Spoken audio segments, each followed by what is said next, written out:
Okay. Are you ready to start? We got a little jump ahead. Sure, I can do that. Okay, great. Let me introduce you. I got a little bio off of the internet. Kevin Gutzman is going to be talking about Thomas Jefferson, as we indicated earlier. And Kevin is an American constitutional scholar and historian. He's a professor of history at Western Connecticut State University, WestCon, up in Danbury. He holds a BA from University of Texas and a JD from University of Texas School of Law, a Master of Public Affairs from the LBJ School of Public Affairs in University of Texas, and an MA and a PhD in history from the University of Virginia. Wow. In addition to scholarly articles, Kevin has written scholarly books, including Virginia's American Revolution from Dominion to Republic, covering the years of 1776 to 1840, in which he argued that it was the intense commitment of politically active Virginians that led them not only to break away from Britain, but to then produce the first state constitution based on a Bill of Rights. He further argued that the Virginians who ratified the United States Constitution in 1788 understood it as a revocable agreement entered into by 13 sovereign states. Kevin's works for a popular audience include The Politically Incorrect Guide to the Constitution, which was named one of the top 10 conservative books of 2007 by Human Events, and the book Who Killed the Constitution. Kevin, if you got anything else to add to that? That's more than enough, thanks. Welcome to our Stamford Senior Men's Association weekly meeting, and we're looking forward to hearing your presentation on our third president. Well, I'm happy to be here, and since it doesn't seem that we're terribly numerous, people should feel free to interject if they'd like. I'll be happy to answer questions as we go along. Of course, when we get to the end, I'll take questions too, but the topic I'm going to address is that of my most recent book, which is called Thomas Jefferson Revolutionary: A Radical's Struggle to Remake America. What I've done here is not to write a biography of Jefferson. Instead, I've chosen what I think are the main themes of his statesmanship, that is, key ideas that ran through his entire political career, which began in 1769 and really only ended in 1825 when he wrote his last significant political document. So the themes I've chosen are federalism, freedom of conscience, colonization, assimilation, and education. I'm going to talk about each of those in turn, but I hope that by the time I get to the end of the talk, you'll see how they fit together. First, federalism, or what's sometimes called states' rights, or decentralization, what in Catholic theology is called subsidiarity. This, for Jefferson, was perhaps after republicanism, the most important theme. That is the principle to which he came back over and over. We know, of course, that Jefferson became famous on a national level in the 1760s with a document called A Summary View of the Rights of British America.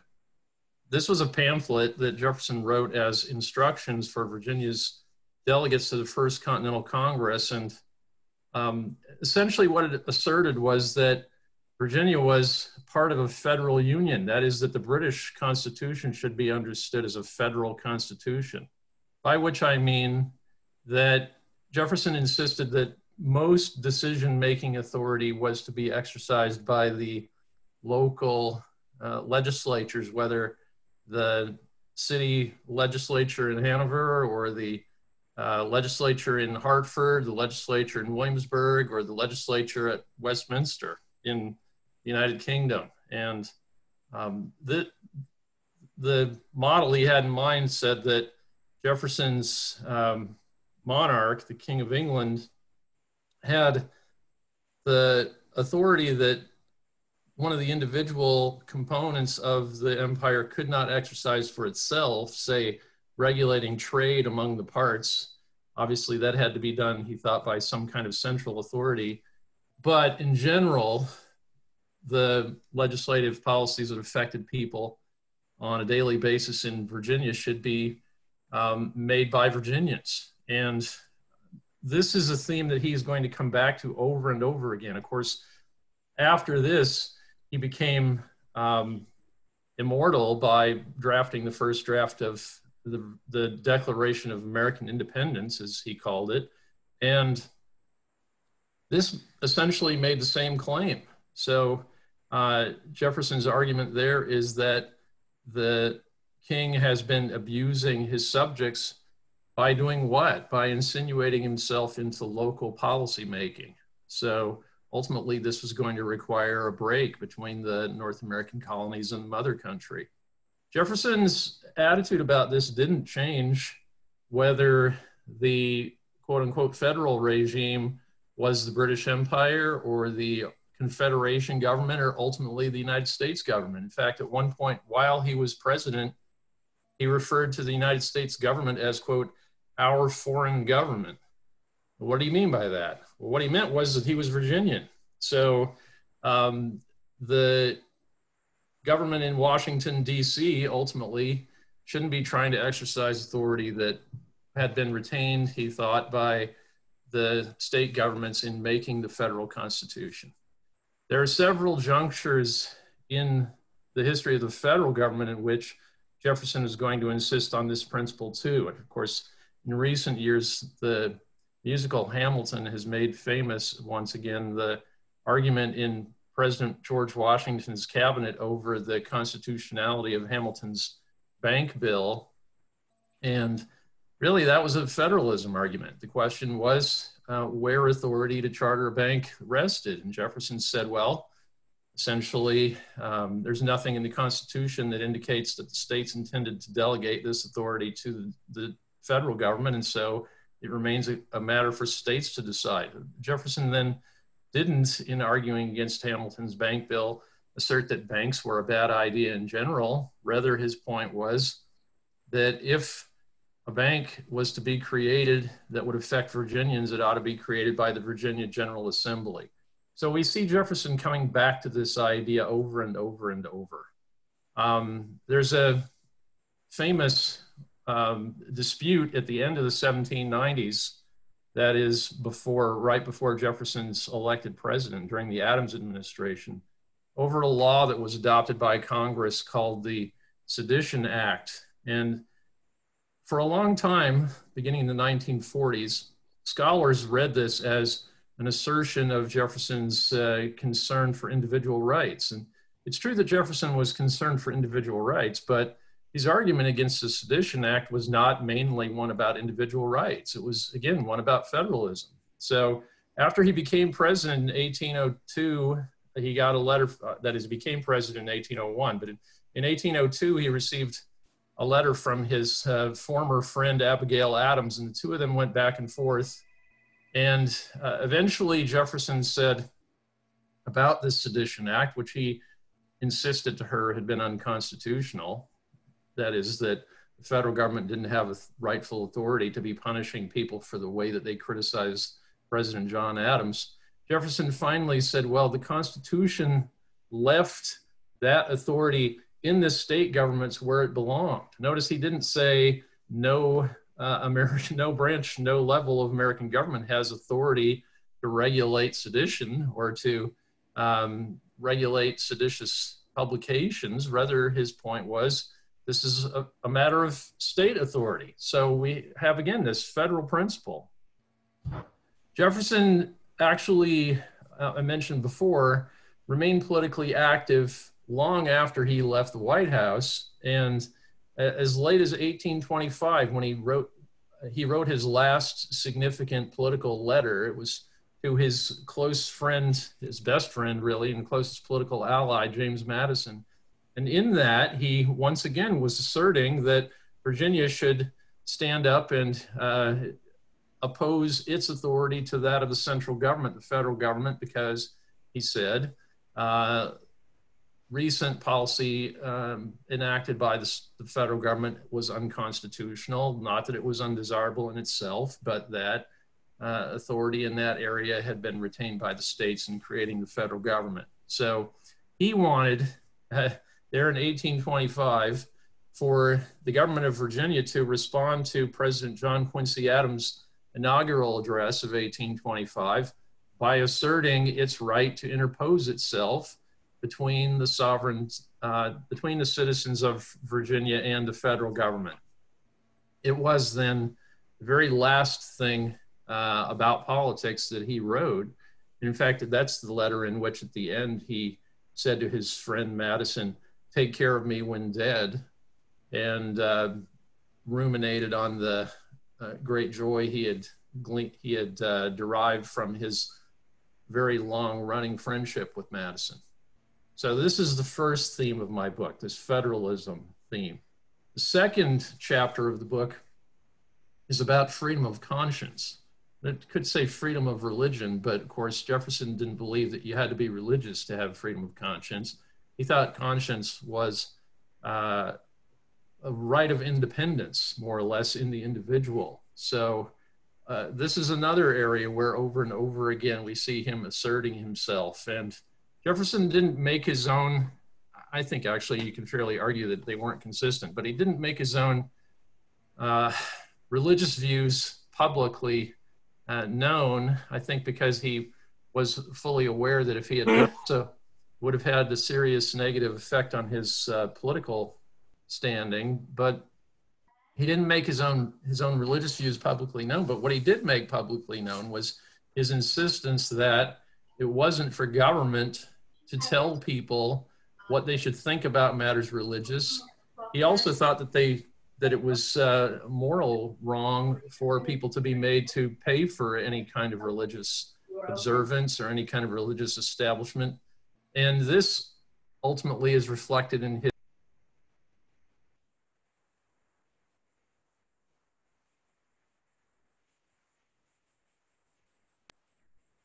Can you hear me? Yeah. Okay. Yeah. I suddenly had the host has muted you on my screen, so I didn't know what that was about. But I hit the wrong button. Okay, I was hoping I hadn't offended you. No. Anyway, so Jefferson, as I was saying, wrote the famous Virginia Bill for Establishing Religious Freedom, which was adopted through the efforts of his ally Madison by the Virginia legislature in 1785.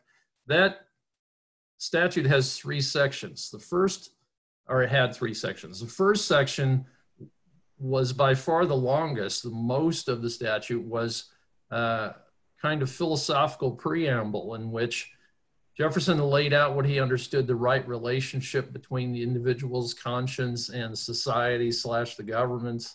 And he said that government had no right to intervene in between the individual's conscience and his maker or his idea of metaphysical reality. And besides that, it says it's immoral for the government to make people to pay for metaphysical ideas or the support of metaphysical ideas in which they don't believe.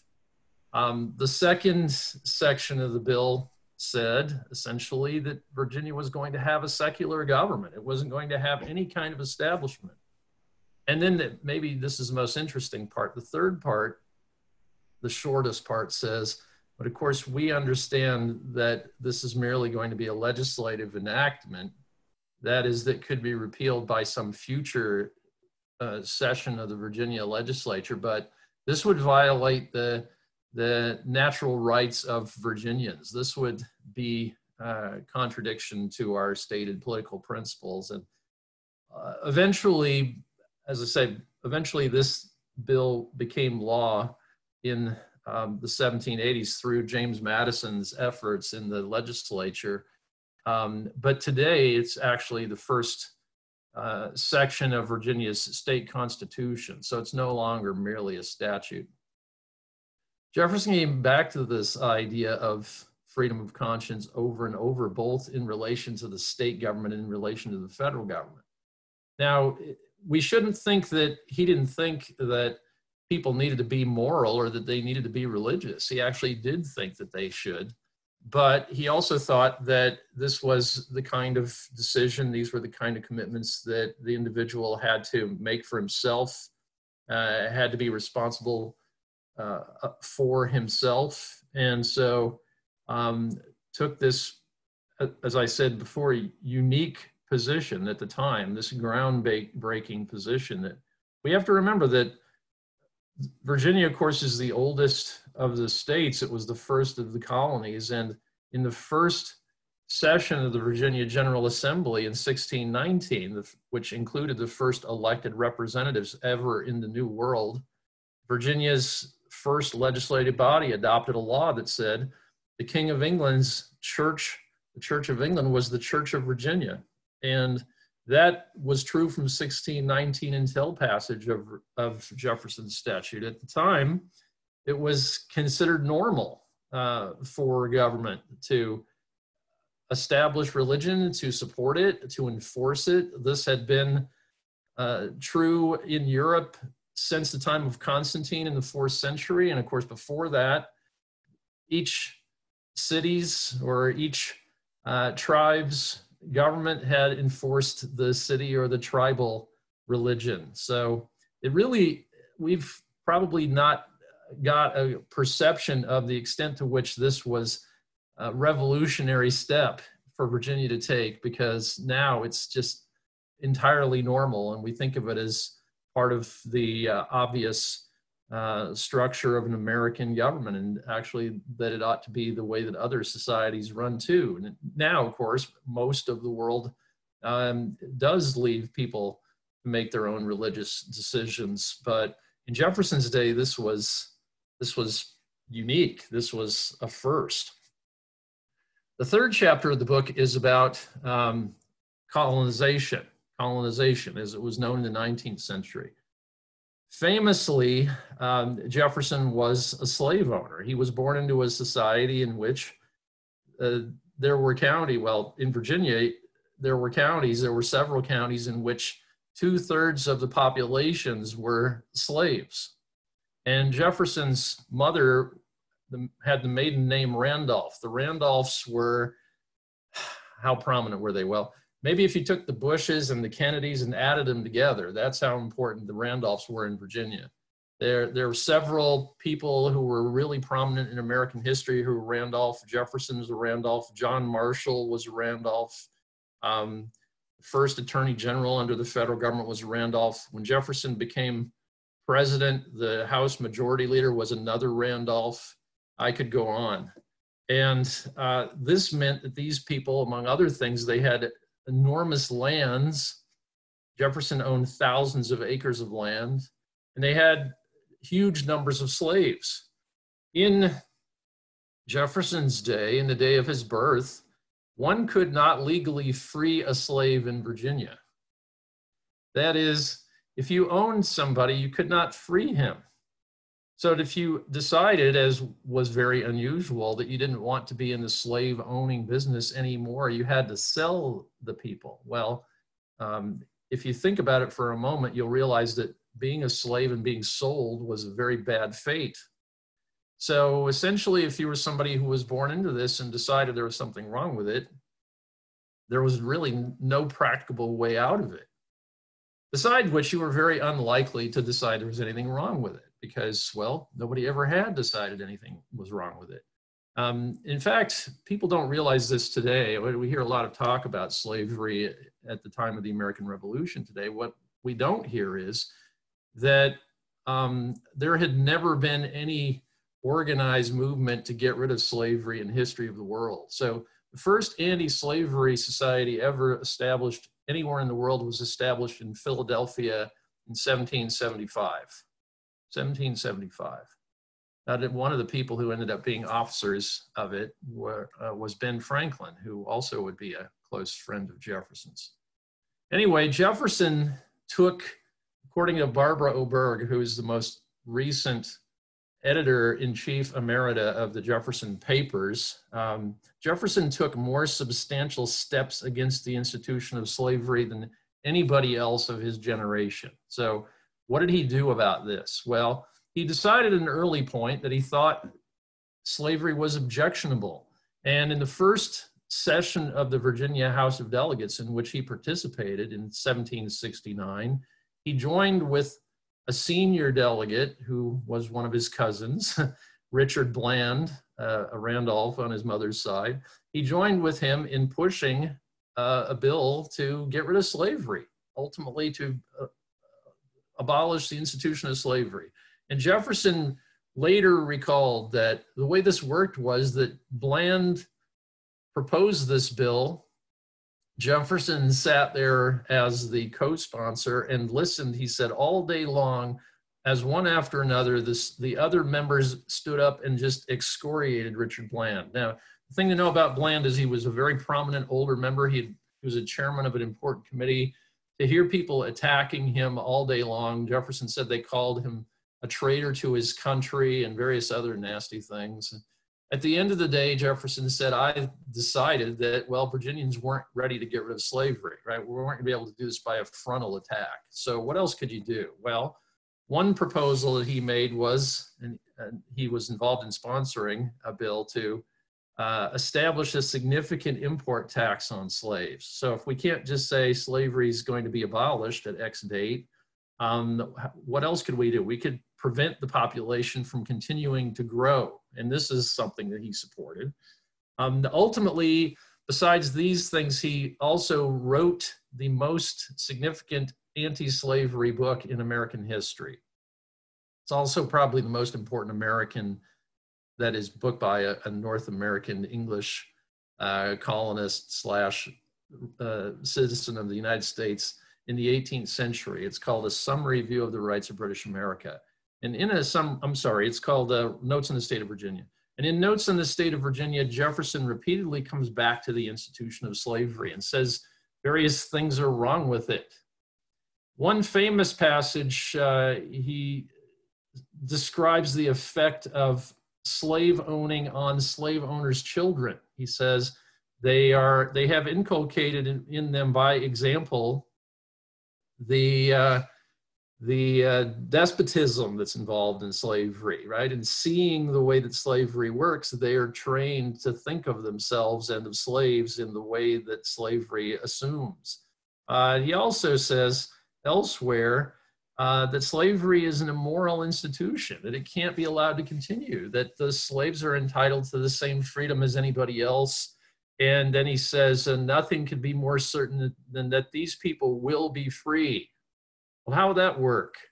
So Jefferson notes in another lengthy passage of his book that the slave owners have very low opinion of the slaves.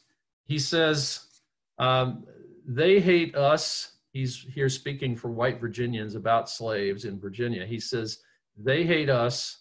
We give them new reason every day, right? So his conclusion is that although the slaves are going to be free, nothing, he says, could be more certain than that these people will be free. He also thinks it's impossible to have a happy society in which former slaves and former slave owners live side by side. And that's why he ends up with this proposal that gives me the title of my chapter, Colonization, right? He thinks that because of slave owners and the slave owning classes, meaning white Virginians' prejudice, and because of this former slaves' hatred of their former masters, someplace else needs to be found to which the slaves can be sent. And you might think, well, that's kind of an airy idea, right? What kind of impractical philosopher is this guy? And the answer is he wasn't impractical. In fact, of course, Jefferson ended up holding all the top offices in government. He was president for 2 terms. He was vice president for a term. He was Secretary of State for nearly, more than a term. And actually, he was governor of Virginia. He's the only person ever to hold these offices for this length of time. And in each of these offices, he tried to find places to which slaves, at least from Virginia, could be sent. So at various times he proposed, he had American diplomats take up with foreign countries that slaves could be sent to the Midwest, they could be sent to the South, that they could be sent to Haiti, that they could be sent to Canada. He had an American diplomat in Britain ask the British whether Sierra Leone, which had just been established by the British as a West African colony where freed slaves could be sent from other parts of the British Empire, whether Sierra Leone would accept Virginian slaves. And at each point in this, these were serious efforts. It's not that, as is kind of the caricature nowadays, Jefferson said all men are created equal and then ignored the issue.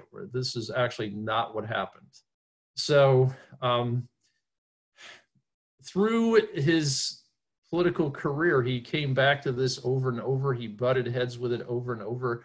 One of the most important efforts he made was in the Congress under the Confederation. He actually wrote a bill that would have banned slavery from the entire West. That means west of the Appalachians. So that would include Alabama, Mississippi, Arkansas, Tennessee, Kentucky, and this failed by one vote. Jefferson, the reason for this was that there was a congressman who was so ill he couldn't make his way to Congress one day, and Jefferson later wrote, "Surely God slept," when this vote was taken, right? So it was to him a greatly to be regretted outcome that slavery wasn't banned from the entire West. However, he was successful as the draftsman of the first draft of what came to be the Northwest Ordinance, in including in that, and thus in the Northwest Ordinance, a provision that there would never be slavery in what then was called the Northwest, today's Midwest. So north of the Ohio River, there never was legal slavery. This was initially Jefferson's this was ultimately Jefferson's doing. Jefferson also was president when the District of Columbia was laid out, and he was the person who hired the first free black man as an employee of the federal government. This fellow was a surveyor named Benjamin Banneker. In Notes on the State of Virginia, that book I mentioned before, Jefferson took up the question over and over of blacks' native capacities. That is, he said, obviously the black population in the South is degraded. They weren't allowed to, it was actually a crime to teach a black man to read. So you wouldn't expect any great intellectual achievements from people who were in such a situation. But Jefferson also said that he hoped to be dissuaded from his tentative, what he said was a tentative conclusion, that blacks were inferior in the endowments both of body and of mind.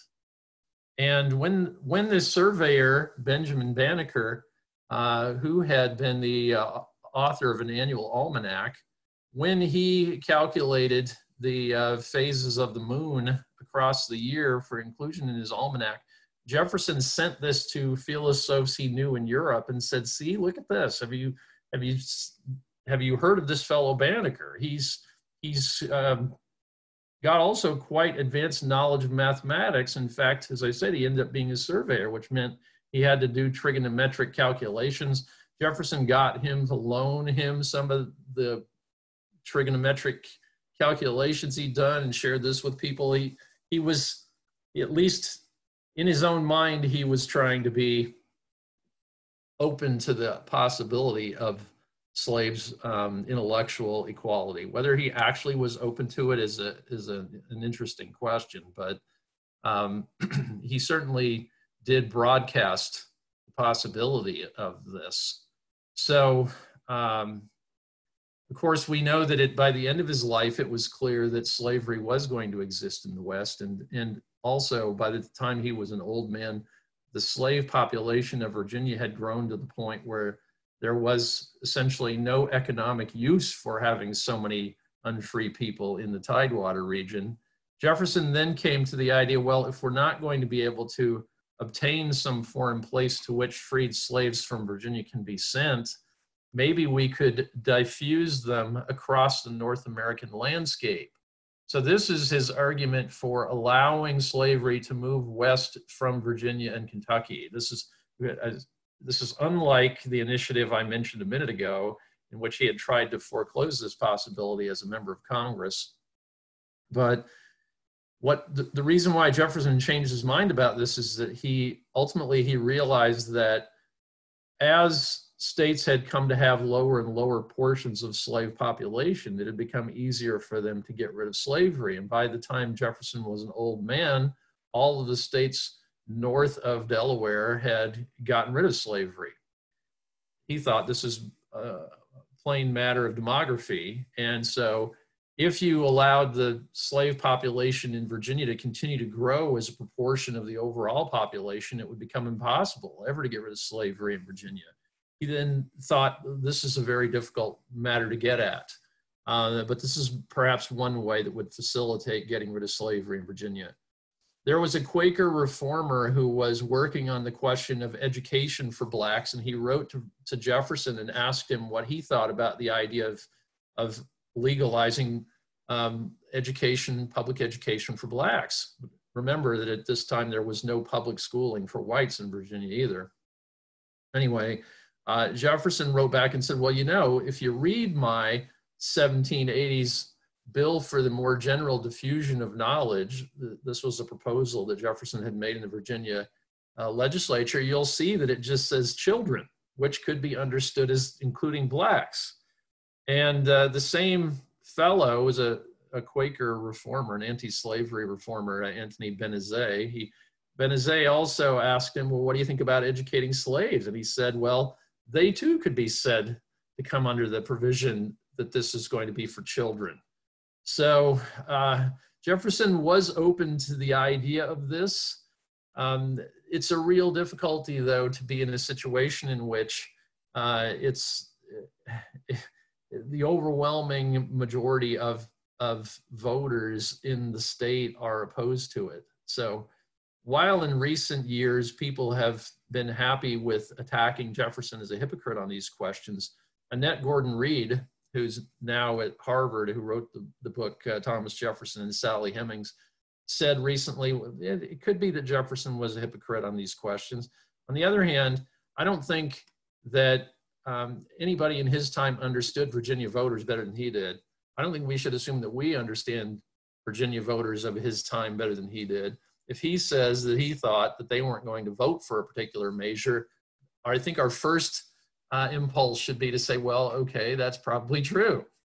So if you were anti-slavery and you were in this sea of people who had these attitudes, what could you do about it? One answer Jefferson had was, well, we could try to dislodge these ideas from the minds of the young. And so he pushed for students at the College of William and Mary, which in those days was, of course, the only college in Virginia. We could push for students at the College of William and Mary to read Notes in the State of Virginia, which ultimately they did. So there's a recent dissertation by a young woman who was working on her PhD at Rice University, in which she shows that Jefferson's book actually had significant influence among young men at William and Mary who were assigned it in the last decades of Jefferson's life. So you're going to have a cohort of anti-slavery Virginians, including people who were important in politics in other states and helped to keep slavery out of Illinois, for example, and so on. So this is an area in which ultimately, of course, Jefferson's efforts fail in one way. I mean, it's never going to be the decision of white Virginians to get rid of slavery. White Virginians never decided to get rid of slavery, right? They were made to get rid of slavery. On the other hand, Jefferson's attitudes about slavery did influence people outside Virginia significantly. The fourth chapter of my book is called Assimilation.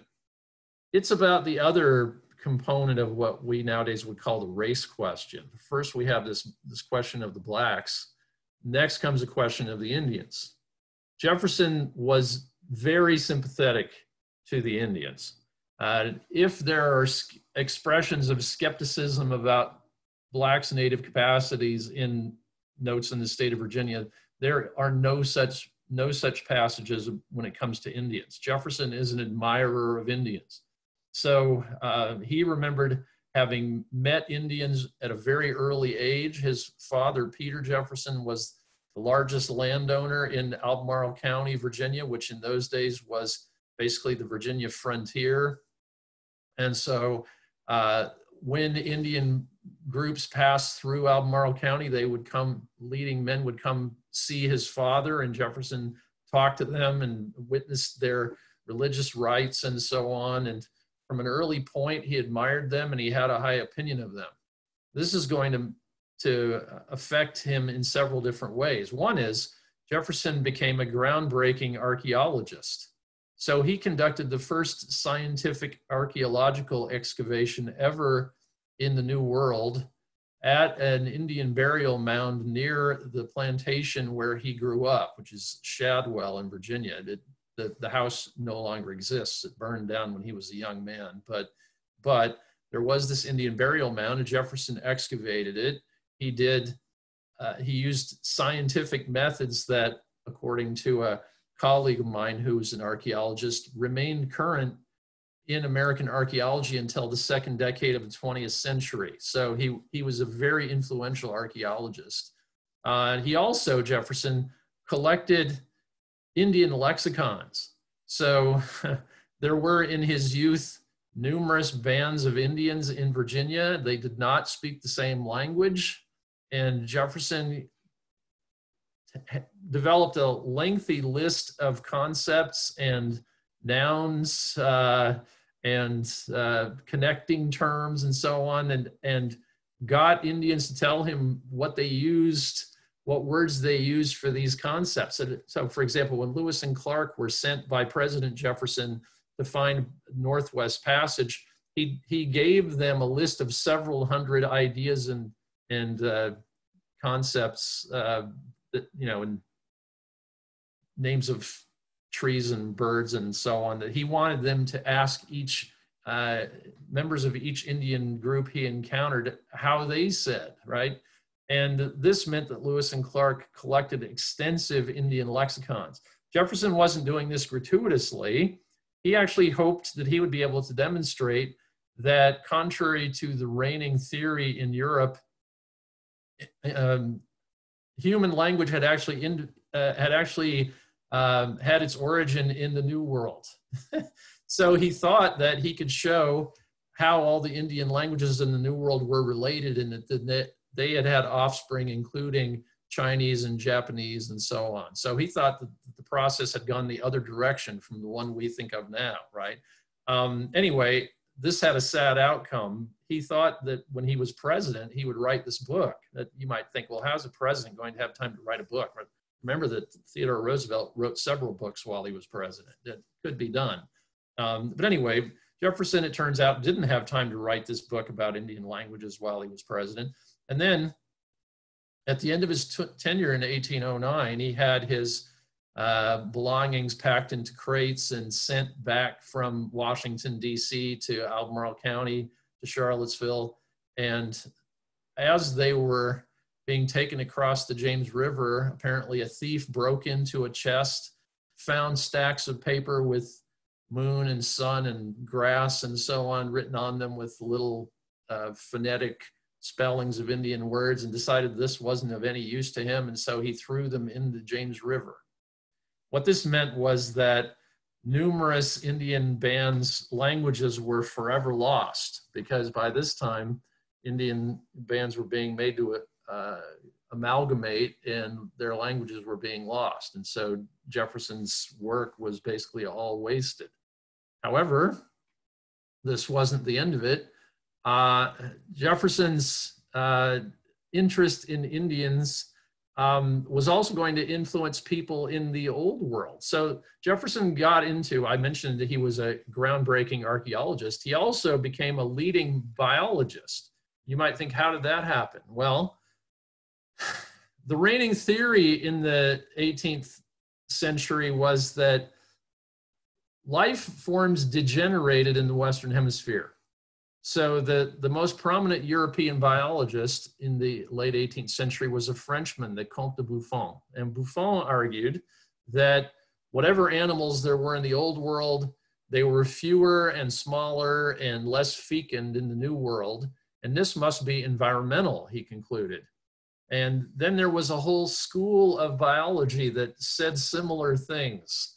And so Jefferson decided he wanted to disprove this. How could he do that? Well, one way was by taking measurements, by observing. So again, Lewis and Clark are sent to find the Northwest Passage. Also on their way, they're supposed to gather specimens. So if you've ever been to Monticello, you know that you walk in the front door and the first thing you see overhead is a gigantic set of antlers. What is the point of that? Well, the point is, look what we have. This is bigger than any wildlife in England or in France or in Italy. And Jefferson actually, when he sent Lewis and Clark, told them he wanted them to obtain a specimen of the mastodon. See, Indians had told them that mastodons were living in the Northwest and not knowing any different. Jefferson thought, well, if Lewis and Clark could grab a mastodon, that is a woolly mammoth, if they could capture a woolly mammoth, we could show the Europeans that far from degenerating in the Western Hemisphere, wildlife is actually bigger, more prolific, and more vigorous in the Western Hemisphere. Well, of course, mastodons were extinct, but who knew? Nobody knew. In fact, apparently it was part of the oral history of American Indians that there were still mastodons living on the Great Plains and in the Northwest. But we now think that, of course, that they had been extinct for about 10,000 years. So this is the difference between history and prehistoric, right? Sometimes you see people refer to the history of American Indians before the white man got here, but there actually isn't any because they didn't have writing. They only had oral tradition. It was prehistory, including interaction with mastodons. Anyway, though, Jefferson, what was the reason for this? Jefferson also wanted to disprove, I should say, the European biologist's theory that humans degenerated in the Western Hemisphere.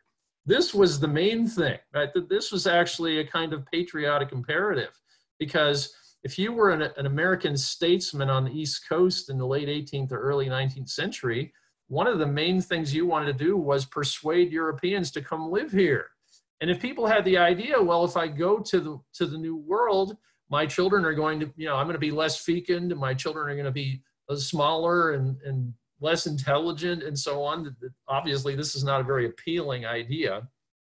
So Jefferson tried to vindicate the claim to respect of American Indians.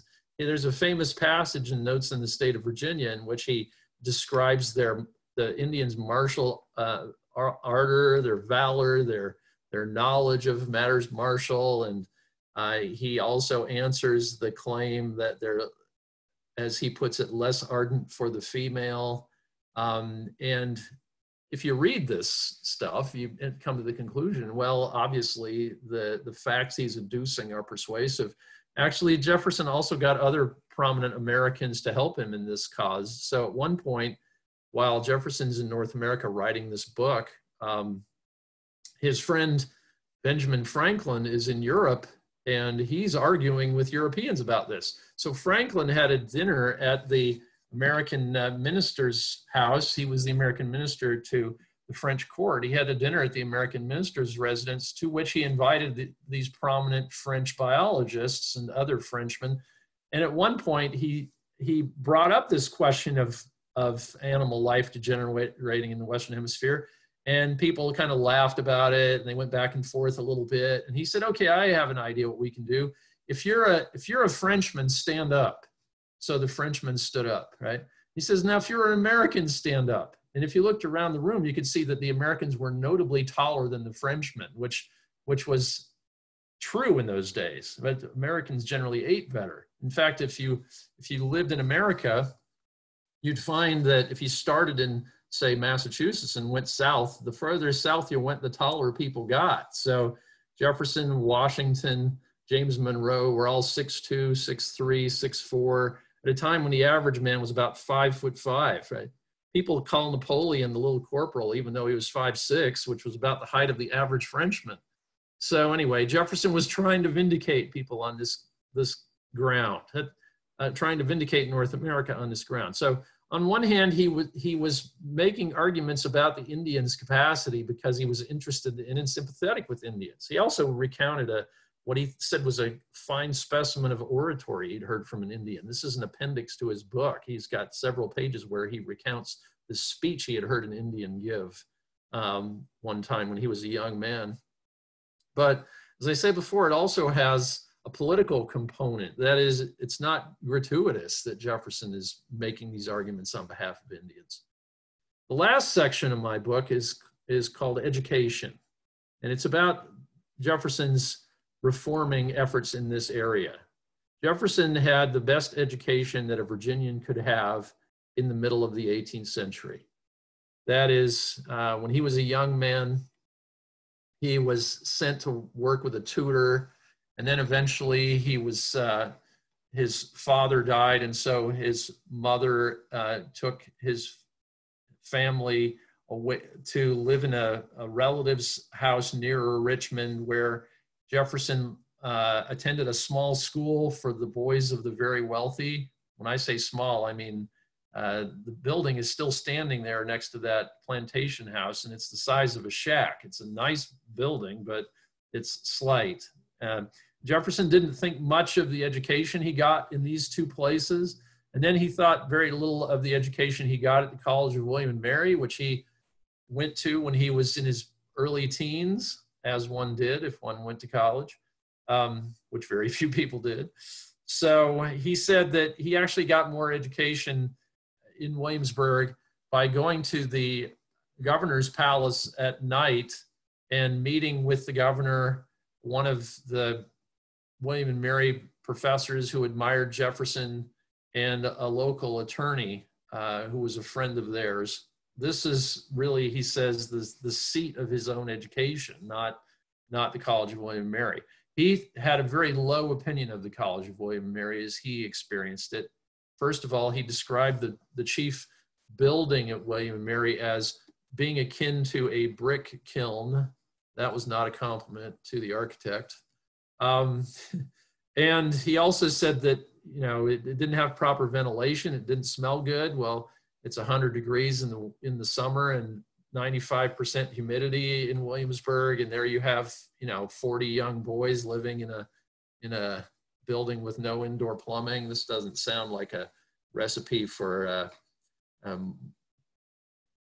very attractive environment. He also didn't think much of the curriculum at William and Mary. And so when Jefferson got to thinking about the way that education ought to work, he would think of it as something totally different from what he had experienced.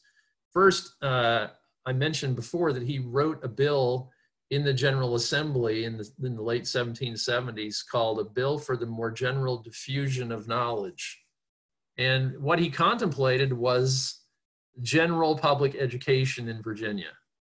Well, eventually he decided that this hadn't happened in his lifetime because Virginia taxpayers just weren't willing to pay for it. It would have been a big transfer of wealth from the landowning elite to everyone else, and the landowning elite was not interested in that.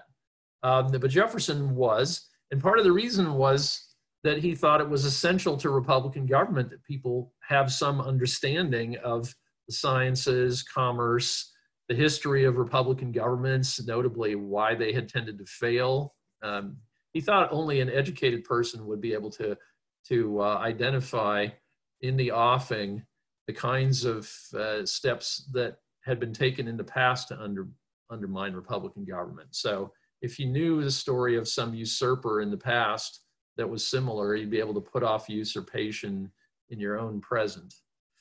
So when Jefferson got to this task of drafting his bill for the more general diffusion of knowledge, he contemplated that it should have, that is, that his system should have 3 steps. First, every child should receive 3 years of local public education. This should be more or less what we now think of as the 3 R's, reading, writing, and arithmetic. Again, nobody got public education in Virginia when Jefferson was writing this, we think about half of white men in Virginia were illiterate. Okay, about half of white men were illiterate. The number would have been far higher for women, and then it was illegal to teach black slaves to read. So basically, it was a sea of illiteracy.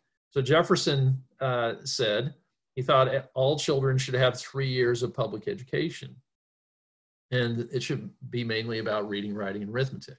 At the end of each cohort's third year, local parents and the local teacher should decide which one of them was the outstanding student, and he should be sent on to a regional school for 3 more years of education. So if you were one of the local primary school's star students, then you would go on for 3 more years of education, and then you'd receive an introduction to the sciences, which would be useful to somebody who's going to be a farmer, which most people are going to be, and some instruction in history would begin at this intermediate level. Finally, the third level, the ultimate level, would be 3 years at William and Mary. If you were the outstanding student in your regional middle school, you'd be sent off at public expense to a revamped College of William and Mary. Now, when it came to William and Mary, Jefferson proposed a thoroughgoing change of the curriculum.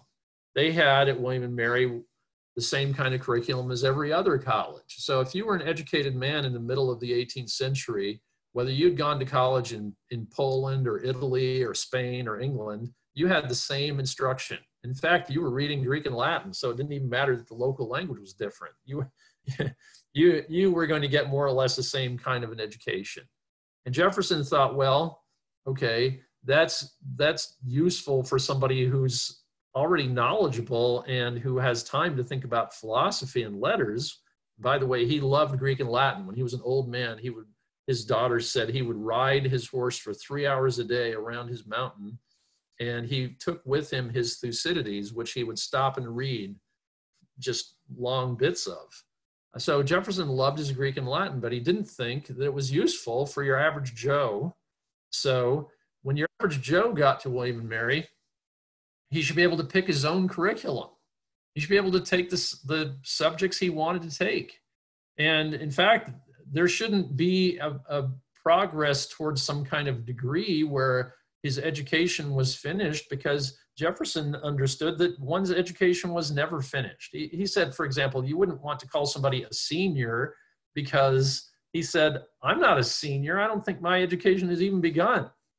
So this is why even today at the University of Virginia, they don't have seniors, right? There's no such thing. Although, of course, they had to bow in the direction of giving people degrees, right? Kind of stamping them finished, which is an un-Jeffersonian tradition. But anyway, so Jefferson thought that you could go to a college, you should take a little bit of agronomy and be there for 6 months and then leave, and then 4 years later decide you need to know some chemistry and go back to college, and it would be a kind of a la carte system.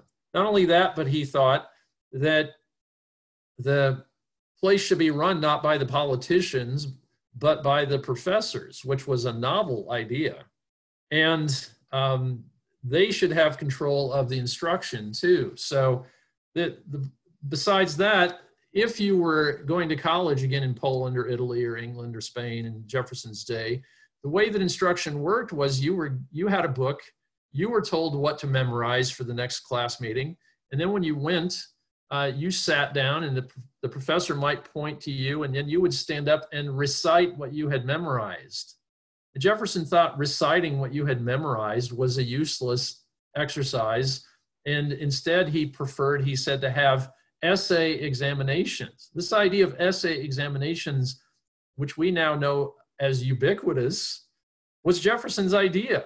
There were no essay examinations in the 18th century until Jefferson had the idea. In fact, at one point, he was in correspondence with after he had retired from the presidency, he was in correspondence with a friend of his who was a professor at Harvard. And the professor at Harvard said, I love this idea of essay examinations. I'm going to take this up with my colleagues. And then his Harvard friend, George Tinkner was his name, Tinkner wrote him back and said, well, I took this up with my colleagues, and we had one vote in favor of it, meaning his own, right? So ultimately, Harvard didn't have essay examinations until, I think, 35 years after they began at UVA, right? So ultimately, the way that UVA was going to work would be copied through the rest of the United States. So one way to understand American post-secondary education is that we have these colleges and universities that are patterned on the University of Virginia. Students don't have a mandated curriculum. They don't go to class and stand up and recite what they've memorized. They don't have people who are telling them exactly what they are going to have to learn. It's not necessarily irrelevant to the rest of their lives, and so on, right? So the reforms that Jefferson envisioned, first for William and Mary when he was governor, which were rejected, and then for his new University of Virginia, became commonplaces of American education. So this, for him, would have been success. On the other hand, he didn't live to see this. By the time he was very old, in the last few years of his life, he persuaded, with the help of friendly legislators in the Virginia General Assembly, he persuaded the Virginia General Assembly to establish the University of Virginia.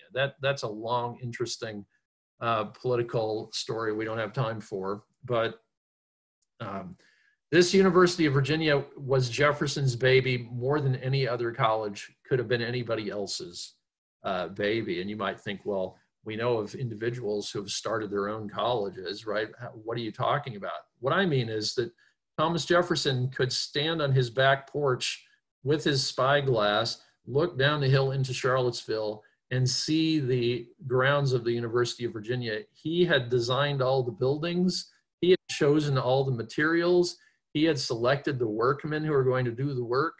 Sometimes he would walk out onto the porch, take out his spyglass, look down and see that they were doing something wrong, hop on his horse, ride down and correct them.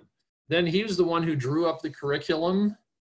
Ultimately, he persuaded his friend, another former president, James Madison, to be on the first board of visitors at UVA with him. So we have interesting correspondence between the two of them about setting up a new library.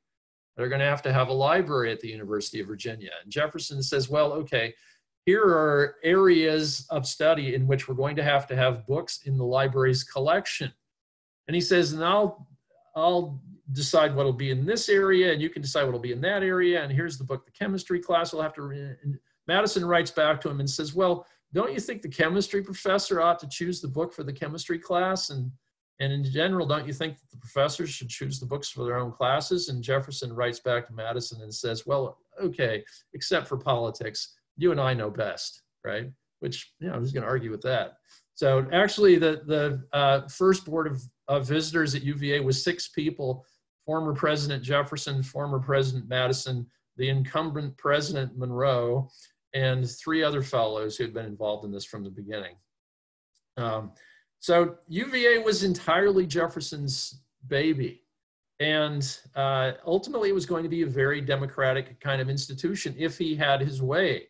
The problem is, the reason why he didn't have his way was, as I mentioned before, the General Assembly did not agree to create those primary and secondary schools. So instead of being the capstone of the new Republican system of kind of culling out the most talented people to be the new leaders of society while giving everyone a grounding in general education, what UVA became was a new finishing school for the elite, because they remained the only people who had primary and secondary education. In fact, in most of the 19th century, the University of Virginia was the most expensive university in the United States, right? You had to pay more to go there than to go anywhere else. So that was more or less the opposite of Jefferson's hope for it, even though its structure and its library and the class selection and so everything else about it was Jeffersonian from the beginning. Anyway, I hope that my long rambling here has given you the idea that if you think about them, these 5 aspects of Jefferson's career do actually fit together. That is, they are all about making radically Republican reforms to the scenario into which Jefferson was born, right? They are all about changing the government to make it democratic, changing the society to make it democratic, making people, insofar as this is feasible, the masters of their own lives. And yes, I use that word intentionally, right? Giving people self-government in a way they hadn't had it before, in a way that they couldn't have hoped to have it if Virginia had remained a colony far, far away from the motherland in the British Empire. So there are other things that Jefferson did too that were kind of one-offs that we don't think about. So for example, we have a decimal coinage. We take this for granted. This was originally Jefferson's idea. When he came up with it, there was no other decimal coinage in the world. In recent memory, finally, the United Kingdom adopted decimal coinage. So basically everybody has a decimal coinage. Jefferson was the one who decided that the capital of Virginia should move from Williamsburg to Richmond, which is where it is. And by the way, if you go there now, you'll see that the Capitol building was designed by Jefferson. It's Jefferson's Virginia Capitol.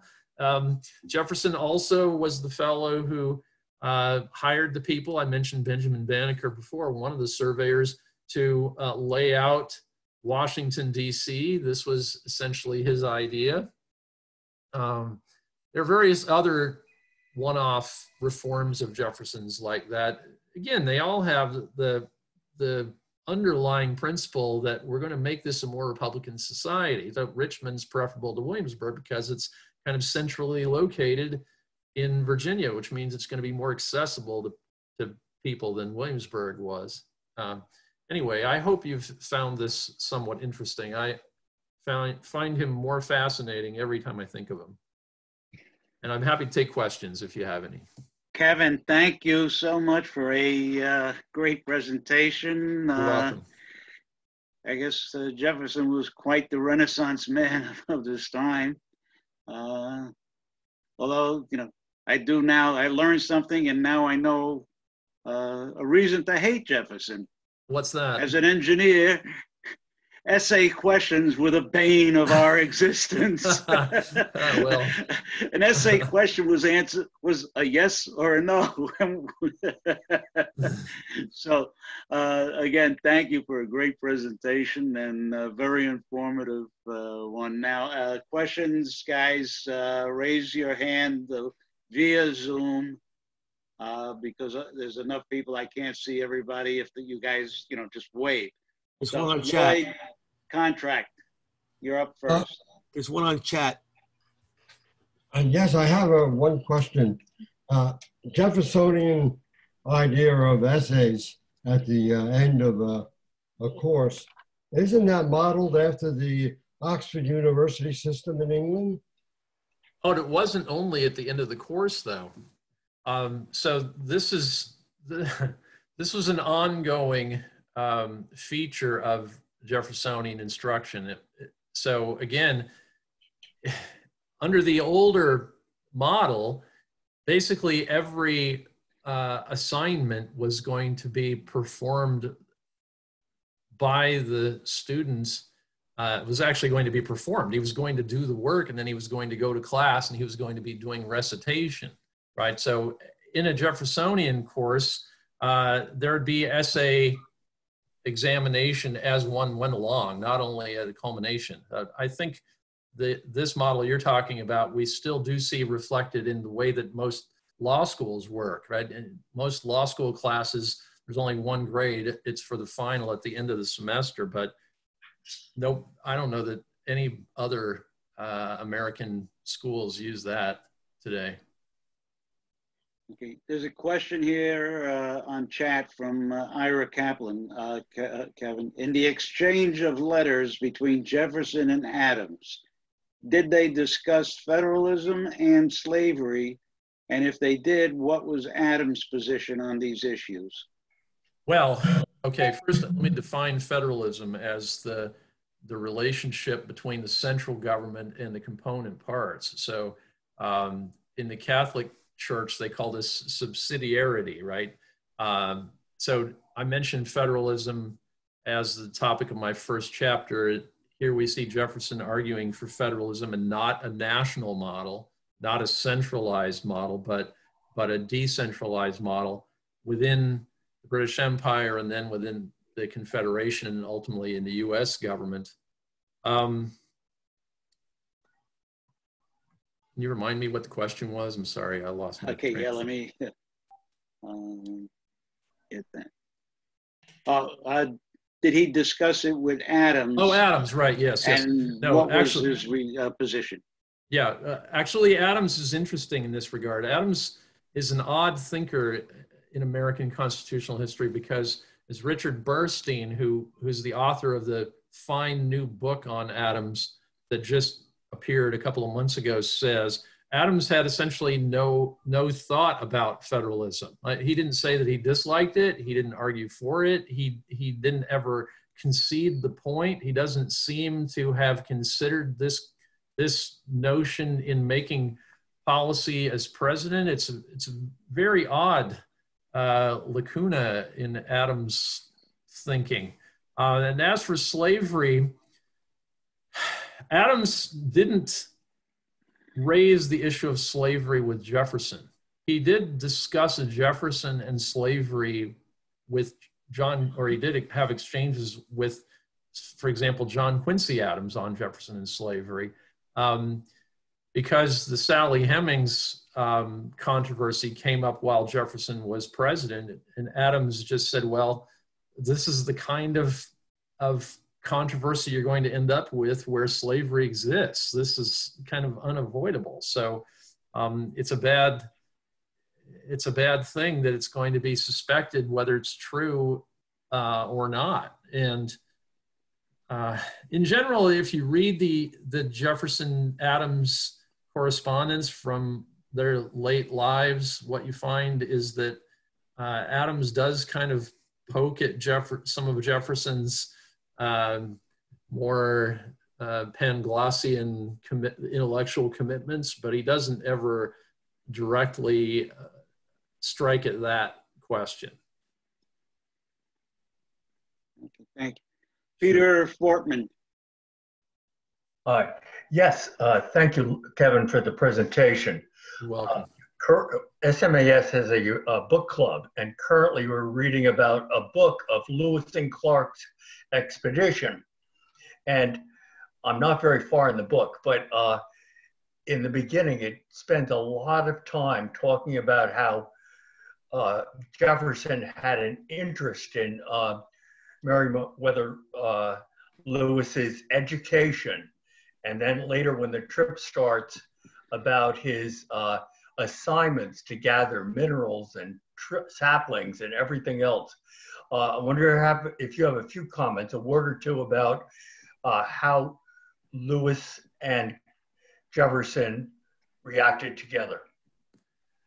Well, Lewis was a native of Charlottesville, which is Jefferson's hometown.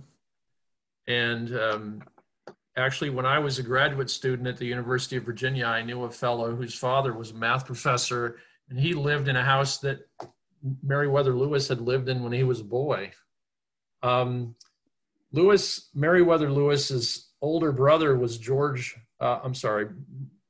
Meriwether Lewis and Jefferson lived in the White House together because Jefferson, when he became president, hired Lewis to be his secretary. So the two of them, that is his personal secretary, that kind of assistant for, aide de camp. And so the two of them together planned out the expedition, and Jefferson wanted to know everything that he could know about the inland United States. It's really hard to imagine now, but people just didn't really have any idea. As I said before, they were getting from Indians stories about beasts that had been extinct for 10,000 years, right? No white man had ever been to much of the territory they were going to traverse. So, for example, my parents are from Salmon, Idaho. They were both born in Salmon, Idaho. Well, no European had ever been to the Salmon River. In fact, when when Lewis and Clark got to the part of Idaho that my parents are from, their guide said to them, look, if you keep going that way, you're going to starve to death. I'm not going with you, right? That's where my parents grew up. So there just was no idea. So Jefferson wanted them to gather samples of everything, right? Bring me everything. Make sketches of all kinds of beasts. Fortunately, we have artists here too, and they drew fine sketches of birds and little rodents and great mammals and so on. It was just kind of an open mission that Lewis and Clark could make of whatever they wanted. And as far as Jefferson was concerned, every little bit of data would be fascinating, right? Just the fact that it was fascinating was enough for him. But of course, this did have practical utility. They were also supposed to be establishing what we would now think of as diplomatic relations with various Indian bands that they would encounter on their way across the continent. And he gave them friendship medals, which had his image on one side and clasped hands on the other side to hand to leaders of major Indian bands. So some of these still exist, for example, at the Gateway Arch in St. Louis. The museum there has one of these friendship medals that Lewis and Clark gave to an Indian leader. So the two of them also were reported to have spent hours and hours poring over maps and so on the floor in the White House. People who went there saw the president and his secretary on their knees on the floor, just looking in fascination at these maps. And of course, the two of them, Lewis and Clark, are supposed to chart this territory too. If you've ever been to, the Dakotas or Wyoming or, any place in that region, it's just space. What are you going to make of this space, right?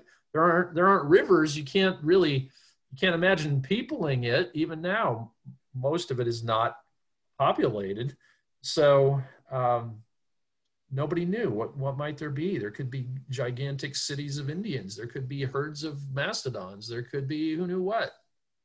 Imagine being somebody who's as curious as Jefferson and having this opportunity. But I started to say there was practical utility in this. Not only was there the utility of being able to establish relations with these Indians, some of whom were being informed, okay, now your main man is no longer the King of England, it's this guy on this medal. But besides that, there also was in international law, what they called the law of nations in those days, the doctrine of discovery. So this had said since the 16th century that whichever European nation established the first claim to some place in the New World had a claim that was preemptive against all other European nations, and this included the United States. So if the US got to Oregon before the British or the French, then the US had a legal claim against Oregon that precluded similar claims by the British or the French. Well, of course, we know that there were Russians all the way down to San Francisco from Alaska, but anyway, in other words, there was an important claim to the geography too, and that's one reason why it was imperative that Lewis and Clark make their way to the Pacific. Anyway, do you know which book it is you're reading? Undaunted Courage. Oh yes, right. I have it on the bookshelf behind me, actually. That's a very interesting book. There also have been books made of selections from Lewis and Clark's journals, which include not only their writing, but some of their sketches of fowl and mammals and so on I mentioned before. It's a very interesting subject. There actually is a place where my parents grew up, this little dot on the map, Salmon, Idaho population, 2,500, where Lewis and Clark spent the night on a sandbar next to the river, the Salmon River. You may remember when Jimmy Carter was president, he rafted down the river. That was the Salmon River. So it's really interesting. The two of, by the way, the Indian was right. They might easily all have starved to death. It's very remote. So they luckily made their way across. Kevin, can we take two more questions? Sure, yeah. Okay, these are the last two. Roman? Thank you, Kevin, for a very interesting presentation. You're welcome.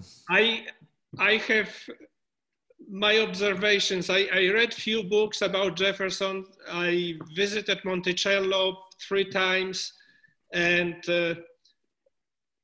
my opinion is that Jefferson was probably the most egotistical person out of the group of founders of this country. Well, there would be a lot of competition, but you may be right. One thing that bothered me, visiting and reading, was that his actions were quite often opposite to his writings. And he was very good, in promoting himself. He didn't have PR person because it wasn't common at that time, but he knew how to promote himself.